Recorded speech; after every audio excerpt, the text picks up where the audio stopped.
entidade que foi fundada no século retrasado e é onde se gravaram os primeiros discos no Brasil, na América do Sul. Inclusive, o primeiro tango foi gravado aqui em Porto Alegre, na Casa Elétrica. O que vocês têm aí, Ricardo, Juarez e Karen, a respeito desse assunto? Tudo bem, Dorotel? Tudo bem, Ricardo. Eu fico feliz de tu não estar aí numa situação precária. Tu está aí com os amigos aí, eles não estão atuando de forma profissional contigo agora. Estou com os irmãos. Poderíamos estar juntos labutando na árdua e nobre função do direito, de bacharel em direito, claro. Mas não é o caso. Tá. O Dorotel, assim, a primeira coisa é saudar os teus ouvintes aqui da Rádio Gaúcha, né? As pessoas que estão nos ouvindo, a população do Rio Grande do Sul. E o que eu tenho para falar sobre a Casa Elétrica? A Casa Elétrica, ela foi a quarta empresa fabricante de discos do mundo, né? Ela funcionou como fábrica entre 1914, dia 1º de agosto, até o dia 12 de junho de 1923. Né?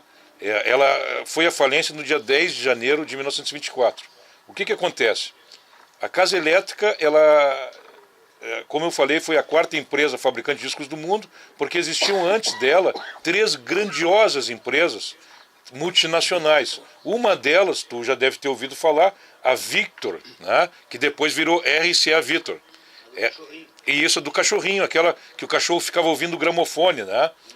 Inclusive era a voz do mestre, que chamava em português, e a voz do dono, ou His Master Voice em inglês, né?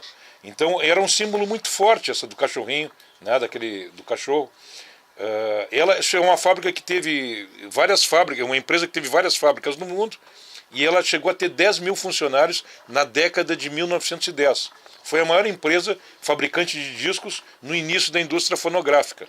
Né? Inclusive foi ela que gravou em 1902 discos do Enrico Caruso.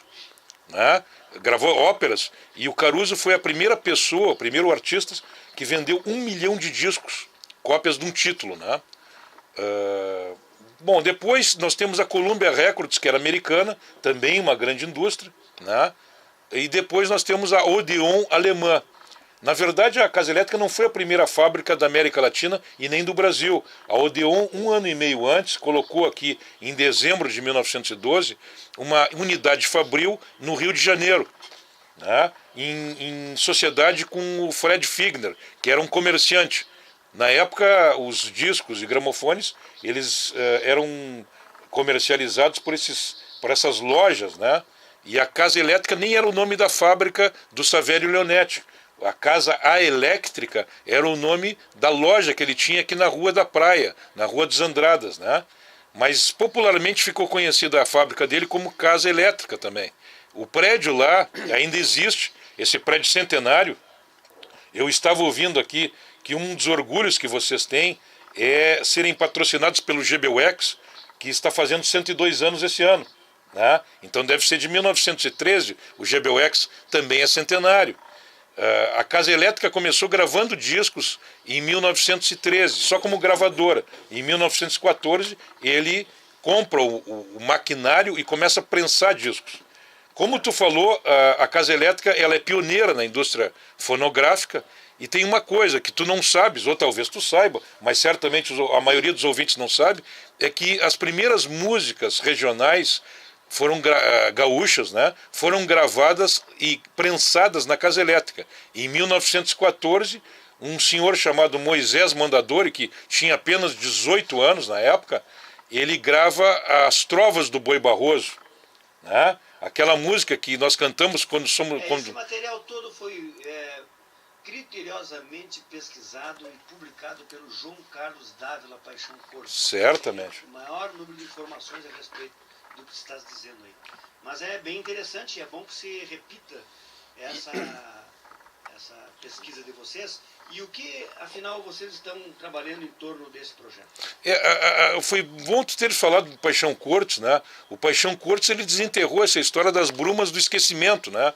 Em 1972, quando ele foi encontrar Moisés Mondadori, com 80 anos, lá no interior de Vacaria, na cidade que hoje é IP, e que era na época um distrito.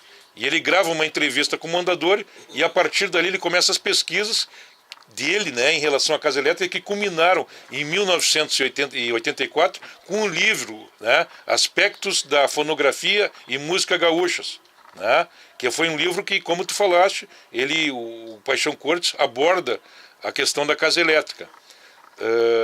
Então tu vê, na casa elétrica foram gravadas as primeiras músicas gaúchas, né? Além de ter sido gravado e prensado o primeiro tango na América Latina, e pesquisadores falam também que foi gravado e prensado o primeiro samba no Brasil, que seria Iaiá Me Diga, e o primeiro tango seria Eu Chamuio. O que nós queremos... É difícil de entender, viu, prezado Ricardo Dorotel. Ricardo, tudo que foi gravado naquela época pela primeira vez, então, obviamente, tudo que se gravou Pioneiro, estava ali. Claro. Pioneiro. Mas eu quero saber do teu projeto, tu tens minutos para nos dizer. Tá bom, o projeto é o seguinte, a casa, o prédio, ele é tombado, tá? Eu estou olhando aqui o horário. O prédio é tombado desde 1996 pela prefeitura. No entanto, desde lá, Dorotel, ele não foi feita a restauração dele. Então, hoje ele está em situação de ruína e de abandono. Então, o que acontece? O nosso grupo, Amigos da Casa Elétrica, um grupo que já tem 5.800 pessoas no Facebook, ele foi formado, né, exatamente para sensibilizar as autoridades no sentido delas liberarem, o município liberar verbas para ser feita essa restauração. Em 2013, o tribunal... Mas é difícil isso. O vereador Bernardino Vendusco vem peleando uma barbaridade para poder manter esses prédios antigos aí em pé, claro, restaurados, mas é difícil, viu? É impressionante como é complicado convencer a mente dos que estão no jogo ou no jogo político, claro, em todos os níveis do nosso país. Dorotel, se tu me permitir, o Tribunal de Justiça julgou em 2013 pertinente o pedido do Ministério Público que obriga, tá, a Prefeitura a fazer um projeto, um orçamento e a restauração da casa elétrica, né? Porque a casa elétrica ela é o patrimônio histórico, o único patrimônio histórico do Rio Grande do Sul de projeção mundial, né? Por causa disso que eu falei antes. Agora eu vou te dar uma luz, né? O ano que vem tem eleição. Certamente todos os candidatos vão pôr nos seus planos de governo isso aí. Né? Eu pensei nisso, Dorotel, mas a questão é a seguinte, a semana passada, na Comissão de Orçamento, Economia e Finanças da Câmara de Vereadores, foi aprovada uma emenda que destina R$200 mil à restauração da casa elétrica. Veja bem, o orçamento que a Prefeitura fez é de R$1.300.000. E por que eles destinaram só 200 mil? Porque se eles destinassem em total, não passaria lá na Câmara. Portanto, a gente tem agora, vamos ter no ano que vem, R$200 mil. A nossa luta vai ser conseguir os outros 1.100.000. Entendeu? Bem, vamos ficar antenados nisso aí, chega aí notícia hora certa e nós voltamos depois dos comerciais. Um grande abraço para o amigo. Unimed, cuidar de vai, você, meu? esse é o plano. Vai ficar em Porto Alegre ou vai para o Uruguaiana? Pelo jeito ele vai para o Uruguaiana, tem que lecionar lá amanhã. É longe, 6 horas, 7 horas. No final de semana já tem 10 mortes violentas aqui no estado. São 8 homicídios e 2 vítimas em acidentes de trânsito. EPTC Esqueceu do fogo. bloqueio da Mostardeira na capital para a instalação de